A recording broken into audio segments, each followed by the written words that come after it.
హరి ఓం. ప్రియాత్మ స్వరూపులారా, మనం నెట్లో ఏదైనా యాప్ వర్క్ తీరు తెలియకపోతేనో, లేదా కంప్యూటర్లో ఏదైనా ఇష్యూ ఏర్పడితేనో ఏదో ఒకటి కెలుకుతూ ఉంటాం. ఏదో ఒక ఆప్షన్స్ ఇట్లా ఇట్లా కెలుకుతూ ఉంటే మొత్తానికి దాని మీద అవగాహన వస్తుంది. క్రమంగా ఆ సమస్యలు ఓవర్కమ్ అయ్యేంతగా దాని పట్ల మనకి అవేర్‌నెస్ వస్తుంది. ఒక అవగాహన వస్తుంది. అందుకనే కంప్యూటర్ నేర్చుకునేప్పుడు దాన్ని ఎత్తి కొదేసి నీకు నేలకేసి కొడితే తప్ప కంప్యూటర్ పాడయ్యేదేం లేదు. So, try. అలాగే ఆత్మ సాధన కూడా. ఎందుకంటే మన మైండ్ వర్క్ తీరుని బట్టే కదా కంప్యూటర్ డిజైన్ చేయబడింది. కంప్యూటర్ అన్నది అభివృద్ధి చేయబడింది.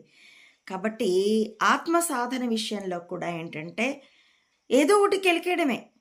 అందుకనే ఆత్మకి లేని లక్షణాలు ఆపాదించి ఇవి లేవు, నా ఇతి నేతి నేతి